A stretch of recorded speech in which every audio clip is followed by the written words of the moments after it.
Football বিশ্বের সবচেয়ে মর্যাদাপূর্ণ ট্রফি জয়ের লড়াই এবার 3 দেশে, যার চূড়ান্ত গন্তব্য নিউ ইয়র্কে। বিশ্বমঞ্চের এই মহা উন্মাদনার প্রতিটি মুহূর্তের রোমাঞ্চ ও ম্যাচের খবরাখবর আপনাদের কাছে পৌঁছে দিতে যমুনা টেলিভিশনের বিশেষ আয়োজন রোড টু নিউ ইয়র্ক। বিশ্বকাপ জুড়ে হতে যাওয়া এই আয়োজনের অংশ হিসেবে থাকছি আমি সঞ্জনা আইভি। আরও একটি প্রত্যাবর্তনের রূপকথা লিখল আর্জেন্টিনা। লাউতারো মার্টিনেজের ইনজুরি টাইমের গোলে ইংল্যান্ডকে হারিয়ে টানা দ্বিতীয় ফাইনাল নিশ্চিত করল লিওনেল মেসির দল। 85 মিনিট পর্যন্ত 1-0 ব্যবধানে পিছিয়ে থাকা দলটি মেসির অ্যাসিস্টে নাটকীয়ভাবে সমতায় ফিরে এনজো ফার্নান্দেজের গোলে। বারুদ ম্যাচে ইংলিশদের কফিনের শেষ পেরেকটি সেই মেসির বল থেকে মার্টিনেজের। নিউ ইয়র্কের ফাইনালে ইয়ামালের স্পেনের বিপক্ষে মাঠে নামবে বর্তমান চ্যাম্পিয়নরা। চেনা মঞ্চে সেই একই গল্প, পিছিয়ে পড়েও শেষ মুহূর্তের রোমাঞ্চে নিখুঁত প্রত্যাবর্তনের গল্প লিখে জয় নিয়ে মাঠ ছাড়া। যে গল্পের জাদুকর নিঃসন্দেহে লিওনেল মেসি, যে জাদুতে ভর করে ইংল্যান্ডকে হারিয়ে টানা দ্বিতীয় শিরোপার শেষ ধাপে এখন আর্জেন্টিনা। অথচ ম্যাচের শুরুতে আটলান্টার সবুজ গালিচা যেন রূপ নিয়েছিল রেসলিং এর মঞ্চে, যেখানে ফুটবলীয় সৌন্দর্যের চেয়ে মারামারিটাই ছিল মুখ্য। যে লড়াইয়ে সমানে সমান আর্জেন্টিনা ও ইংল্যান্ড। প্রথম হাইড্রেশন ব্রেকের আগেই 11 ফাউল, আর্জেন্টিনার 6টির বিপরীতে ইংলিশদের 5টি। প্রথমার্ধ শেষে সেই সংখ্যা পৌঁছল 19-এ। বিশ্ব চ্যাম্পিয়নদের 12 ফাউলের বিপরীতে 7টি ইংল্যান্ডের দু দলের দুজন দেখেছেন একটি করে হলুদ কার্ড। শারীরিক লড়াইয়ের মাঝে নিজের ছায়া হয়েছিলেন লিওনেল মেসি। সেট পিসে ঝলক দেখানোর চেষ্টাও বিফলে গেছে প্রতিপক্ষের রক্ষণে। সাইড নেট খুঁজে নিয়েছে এনজো ফার্নান্দেজের শট। বিরতির পর প্রথম আক্রমণটাও করে আর্জেন্টিনা। মেসির সঙ্গে দারুণ বোঝাপড়ায় আলভারেজের নেওয়া শট ফিরিয়ে দেন পিকফোর্ড। ফিরতি শটে হতাশা আলভেসেলেস্তার শিবিরে। পাল্টা আক্রমণে উৎসবে মাতে ইংল্যান্ড। 55 মিনিটে গর্ডনের দারুণ ফিনিশিং স্তব্ধ করে দেয় বিশ্ব চ্যাম্পিয়নদের। আর্জেন্টিনার ডান প্রান্তে দুর্বলতার শতভাগ কাজে লাগিয়ে লিড নেয় ইংলিশরা। সমতায় ফিরতে মরিয়া আর্জেন্টিনা 4 পরিবর্তন এনে ভালোই চেপে ধরে ইংল্যান্ডকে। নিকো গঞ্জালেস ও ম্যাকঅ্যালিস্টারের মাপা হেড, কখনো গোলরক্ষক, কখনো বাধা গোল পোস্টে। তবে শেষ রক্ষা হয়নি ইংলিশদের। মেসির অ্যাসিস্টে এনজো ফার্নান্দেজের নিখুঁত ফিনিশিং এ সমতায় আলভেসেলেস্তারা। তবে মেসি ঝলক তখনও বাকি। তুলির শেষ আচরটা দিলেন লাউতারো মার্টিনেজকে দিয়ে। তার দারুণ অ্যাসিস্টে মার্টিনেজের মাপা হেডে 2-1 গোলের জয় নিয়ে মাঠ ছাড়ে আর্জেন্টিনা। আটলান্টায় আবারও প্রত্যাবর্তনের গল্প লিখে দলকে নিয়ে গেলেন টানা দ্বিতীয় ফাইনালে। সেমিফাইনালে কখনোই হারে না আর্জেন্টিনা, এবারও হারেনি। ইংলিশদের সব প্রচেষ্টা ব্যর্থ করে দিলেন লিওনেল মেসি নামের একজন জাদুকর। তার জাদুর মায়ায় টানা দ্বিতীয়বারের মতো বিশ্বকাপের ফাইনালে আর্জেন্টিনা, যেখানে তাদের প্রতিপক্ষ Spain. Mujrabin Tarek, Jamuna sports, Atlanta, যুক্তরাষ্ট্র।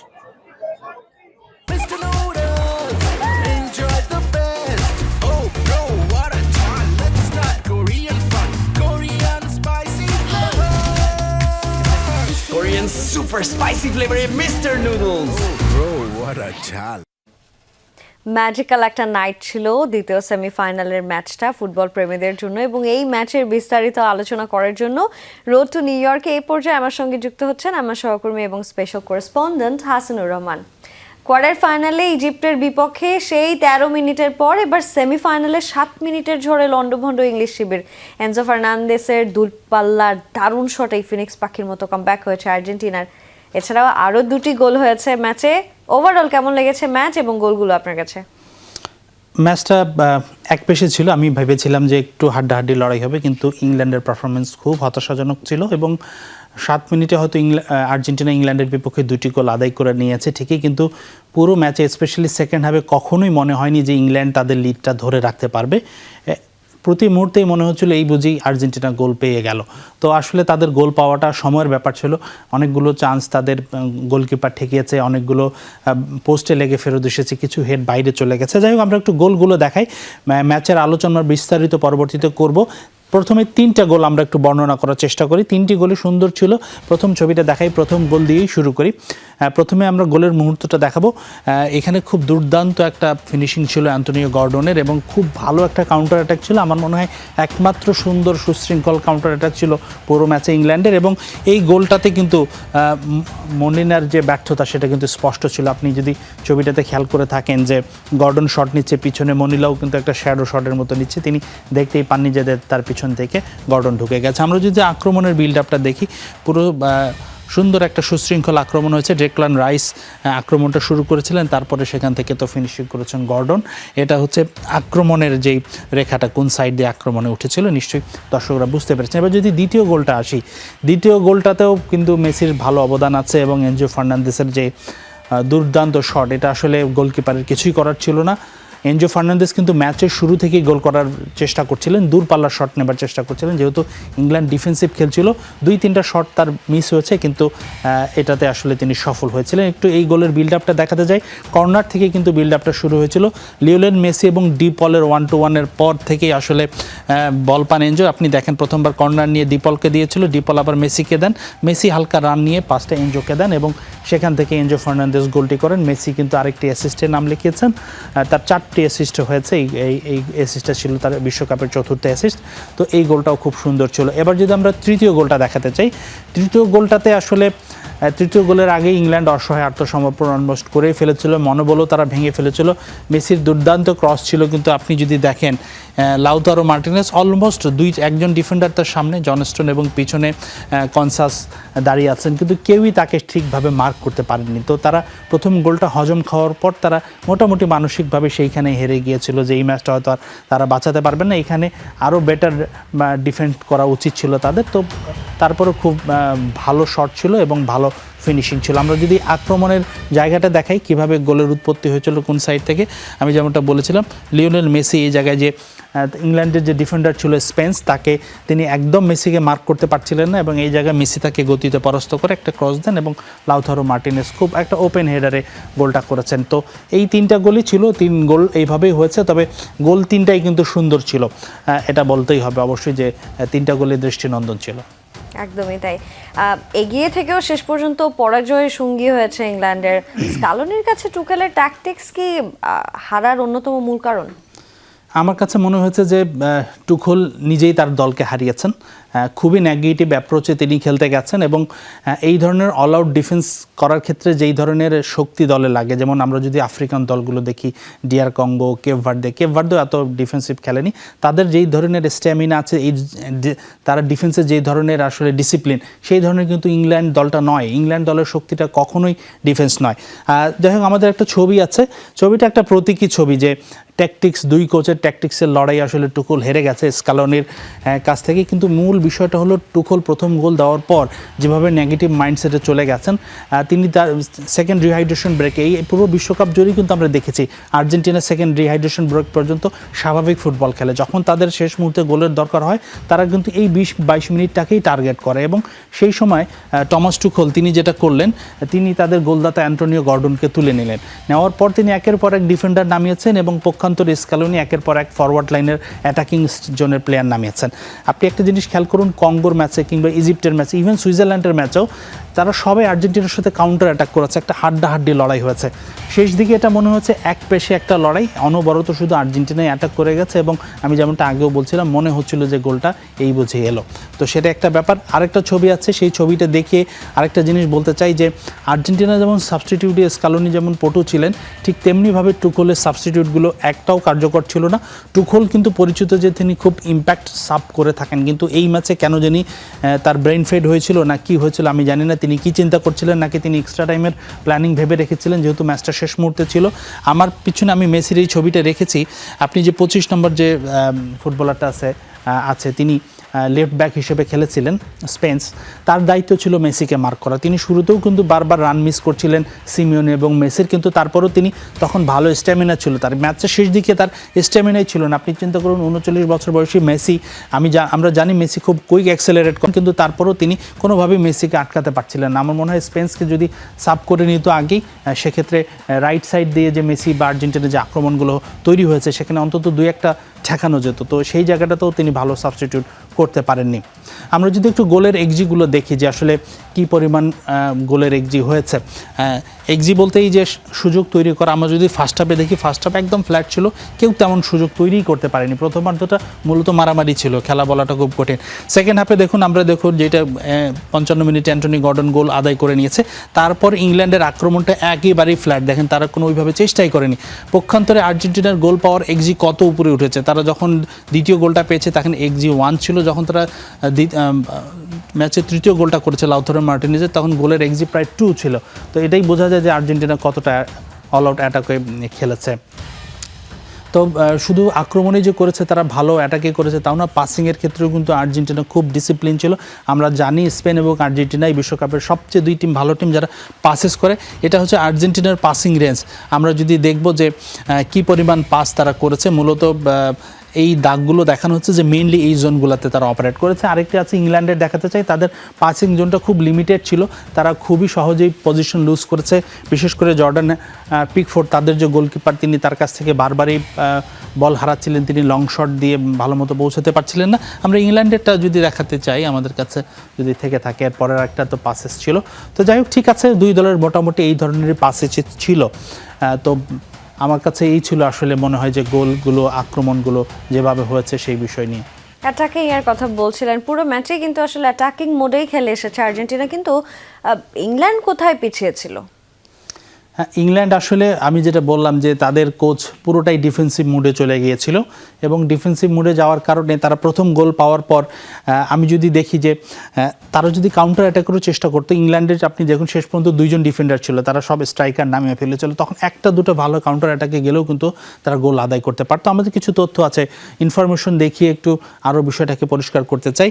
এটা হলো অ্যাটাকিং রেট। আপনি যদি দেখেন যে কোন সময় কারা কেমন চান্স ক্রিয়েট করেছে, আপনি সেকেন্ড হাফে দেখেন ইংল্যান্ড গোল পাওয়ার পরে পুরো সব অ্যাটাক ইংল্যান্ডের কাছ থেকে একটা অ্যাটাকও একটা সুযোগও তৈরি হয়নি। যেই নিচে যেই নীল অ্যাটাকগুলো দেখছেন সেগুলো আর্জেন্টিনার অ্যাটাক, এবং দ্বিতীয় গোল খাওয়ার পর ইংল্যান্ড একটা অ্যাটাক করেছিল যেটা উপরে রেড সিগন্যাল। তো দেখা যায় যে তারা কি পরিমাণে মানে ডিফেন্সিভ মোডে ছিল। আমরা যদি একটু শর্ট অন গোল দেখাই যে 2 দল কতটুকু শট নিয়েছে সেটাও বোঝা যায়।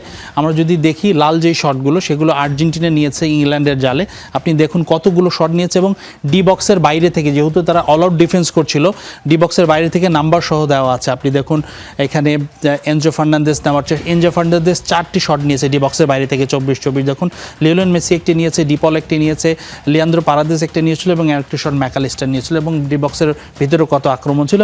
পক্ষান্তরে ইংল্যান্ডের মাত্র তাদের শট ছিল 5টা। তো এখানেই বোঝা যায় যে ইংল্যান্ড কোন জায়গায় পিছিয়ে গেছে। তো আমার কাছে মনে হয় যে অল আউট ডিফেন্সটা ইংল্যান্ডের জন্য কাল হয়েছে, এবং এই মানে হারের দায়টা আসলে কোচ টুখুলকে নিতে হবে। একটু যদি জানতে চাই, পুরো ম্যাচের বল পজিশন এবং ট্যাকেলস মিলিয়ে আর্জেন্টিনা এবং ইংল্যান্ডের কোন দল আসলে এগিয়ে ছিল? আমরা তো আসলে ডিটেইলে সিঙ্গেল আলোচনা করেওছি, তারপর আমরা যেহেতু প্রতি ফরম্যাটেই আমাদের একটা আছে, আমরা দেখে থেকে একটু দ্রুত দেখাতে চাই বল পজিশন, আক্রমণের সংখ্যা, কে কোথায় পিছিয়ে ছিল। যদিও আমরা ইন্ডিভিজুয়ালি ডিটেইল বিষয়গুলো নিয়ে আলোচনা করেছি, বল পজিশনও ইংল্যান্ডের মানে কোনো পাত্তাই পায়নি, তারা কত মার্জিনে তারা পিছিয়ে আছে দেখুন, 64-36 কতটা ব্যবধান। বিশেষ করে সেকেন্ড হাফে এই ব্যবধানটা আরও অনেক ছিল। শট অন টার্গেট আর্জেন্টিনার শট অন টার্গেট ছিল 15টি, ইংল্যান্ডের ছিল মাত্র 5টি। পাসেসের ক্ষেত্রেও আর্জেন্টিনার আধিপত্য প্রচুর ছিল, আর্জেন্টিনা 588টি পাস দিয়েছে, তারা 325টি দিয়েছে, এবং ট্যাকেলের ক্ষেত্রে ইংল্যান্ড যেহেতু অল আউট ডিফেন্স করেছে তারা বেশি ট্যাকেল করেছে।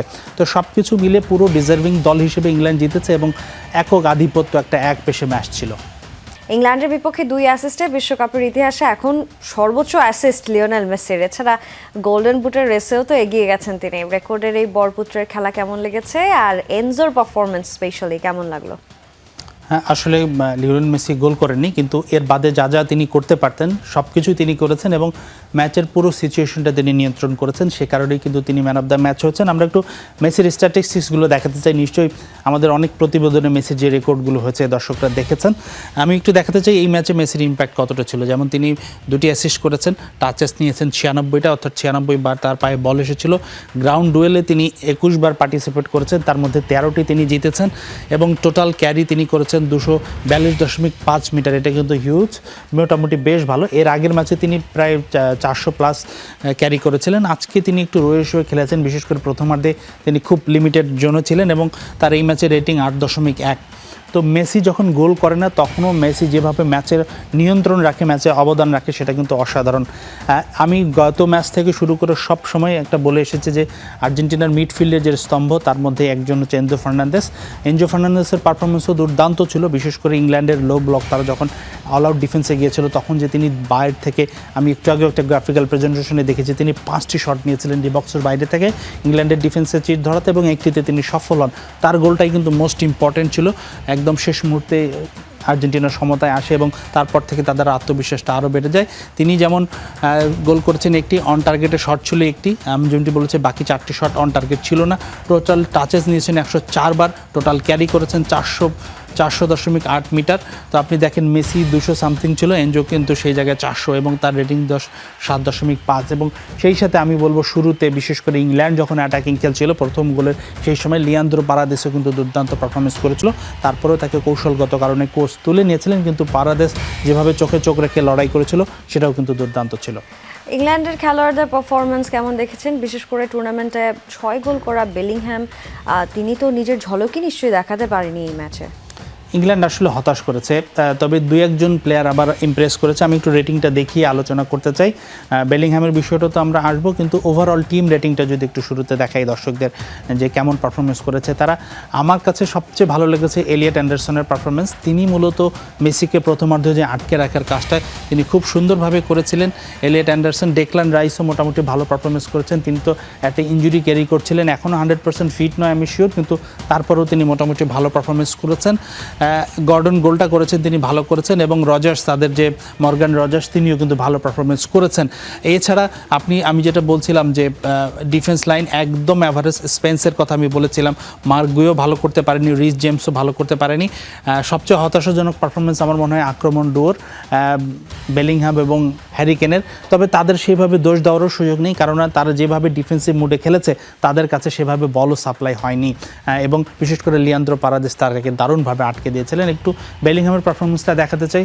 বেলিংহ্যামের কাছ থেকে অনেক প্রত্যাশা ছিল ইংলিশম্যানদের, তাদের এক্সপার্ট থেকে শুরু করে সাধারণ দর্শক সবাই আশা করছিল যে মেসি যেই রোলটা প্লে করবেন। এর আগের ম্যাচগুলোতে তিনি 6টি গোল করেছেন, তিনি এই ম্যাচে কিন্তু সেটা একদম নিষ্প্রভ ছিলেন। তিনি 42টা টাচ করেছেন মাত্র ডিবে, তারপরে আপনি যদি দেখেন গ্রাউন্ড ডুয়েলে তিনি 14টা অ্যাটেম্প করেছেন, 6টি জিতেছেন মাত্র, সেখানেও তিনি ততটা ভালো ছিলেন না। টোটাল ক্যারি মাত্র 66.8 মিটার। আমি যেমনটা বলছিলাম যে তিনি তো নাম্বার 10 স্ট্রাইকারের পিছনে খেলেন, তিনি তেমনটা কিন্তু বলই পাননি, এবং তার রেটিংটা দেখুন মাত্র 6.6। তো ইংল্যান্ডের যে হার, তাতে আসলে বেলিংহ্যামের খারাপ দিনটাও একটা খুব গুরুত্বপূর্ণ ভূমিকা রাখে। এর আগে আমরা দেখেছি যে অনেক ম্যাচে ইংল্যান্ড অ্যাভারেজ পারফরমেন্স করেছে, কিন্তু বেলিংহ্যাম এক্সট্রাঅর্ডিনারি পারফরমেন্স করে ইংল্যান্ডকে জয় এনে দিয়েছে। তো ইংল্যান্ডের মতোই আসলে বেলিংহ্যাম ব্যর্থ হয়েছে এই ম্যাচে। একদমই তাই। ম্যাচের পরেই আবারও কিন্তু আরও একটা বিতর্কিত কাণ্ড ঘটেছে। হ্যাঁ, আর্জেন্টিনা ফকল্যান্ড দ্বীপপুঞ্জকে নিজেদের দাবি করে ব্যানার প্রদর্শন করেছে। এতে করে কি ধরনের শাস্তির মুখে পড়তে হতে পারে তাদের?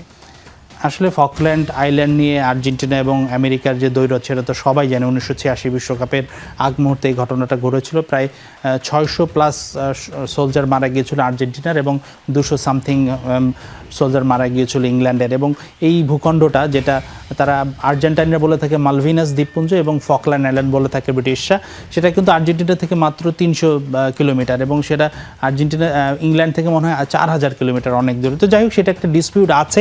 আমি একটু ছবিটা দেখাই, তারা যেই সবাই অনেকেই দেখে ফেলেছেন নিশ্চয়ই, যে তারা এই ব্যানারটা দেখিয়েছে যে মালদিভাস দ্বীপপুঞ্জ আর্জেন্টিনা, সেই ব্যানারটা দেখিয়েছে। এখন ফিফার যে নিয়ম, কোনো প্রকার রাজনৈতিক স্লোগান, কোনো প্রকার কোনো কিছু ম্যাচ চলাকালীন শো করা যাবে না, সেটা এইভাবে ব্যানার নিয়ে যেমন দেখানো যাবে না, আপনি যদি কোনো ফুটবলার যদি তার টি শার্টে মানে কোথাও লিখে নিয়ে আসছে সেটাও কিন্তু করা যাবে না।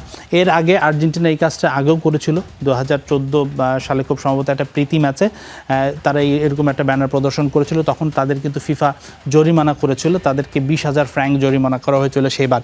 এখন এর পরবর্তীতে ফিফার নিয়ম যেটা বলে, কড়া একটা ওয়ার্নিংও দেয়া হয় ফিফার নিয়ম যেটা বলে যে এই ধরনের কাজ যদি রিপিট হয় সেখানে প্লেয়ার যারা যারা দেখিয়েছে ম্যানেজমেন্ট তাদেরকে ইন্ডিভিজুয়াল ব্যান হতে পারে, ডিসিপ্লিনারি কমিটির পক্ষ থেকে 1 ম্যাচ 2 ম্যাচের নিষেধাজ্ঞা হতে পারে।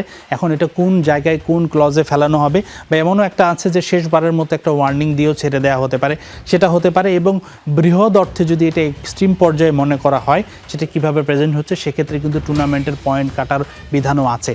তো এখন তো সেই পর্যায়ে হয়তো নেই, তবে আমার কাছে মনে হয় যে অন্তত একটা বড় ধরনের ওয়ার্নিং তো খেতেই যাচ্ছে আর্জেন্টিনা, বা আবারও হয়তো আর্থিক জরিমানা পেলেও পেতে পারে। তো আমার কাছে মনে হয় যে এটা এক্স্যাক্ট কোন ধারায় কততে তারা ফেলবে তার উপরে নির্ভর করবে আসলে পানিশমেন্টটা কেমন হতে যাচ্ছে। এই ম্যাচের বাইরে যদি একটু কথা বলতে চাই, টুর্নামেন্ট একদমই শেষের পথে, ফাইনাল ম্যাচ তো সন্নিকটে, সেই লাইন আপটা জানতে চাই এবং তৃতীয় স্থান নির্ধারণী ম্যাচটি কবে অনুষ্ঠিত হতে যাচ্ছে? টুর্নামেন্টে তো আসলে ফাইনালটাই বাকি, তৃতীয় স্থান নির্ধারণটা নিয়ম রক্ষার। আমরা একটু দেখাই সময়সূচিটা, দর্শকরা নিশ্চয়ই সবাই জানে, তারপরে একটু আনুষ্ঠানিকতা জানিয়ে দিতে চাই। স্পেন এবং আর্জেন্টিনার যে মহারণ হবে ফাইনাল, সেটার দিকেই সবার দৃষ্টি থাকবে। লামিন ইয়ামাল এবং লিওনেল মেসির লড়াই, সেটার দিকেও সবাই দৃষ্টি থাকবে। এবং দুই মিডফিল্ড যে লড়াই, সেই মিডফিল্ডারদের যে লড়াই, সেই মিডফিল্ডারের জমজমাট একটা লড়াই কিন্তু দর্শকরা নিশ্চয়ই দেখতে পারবে।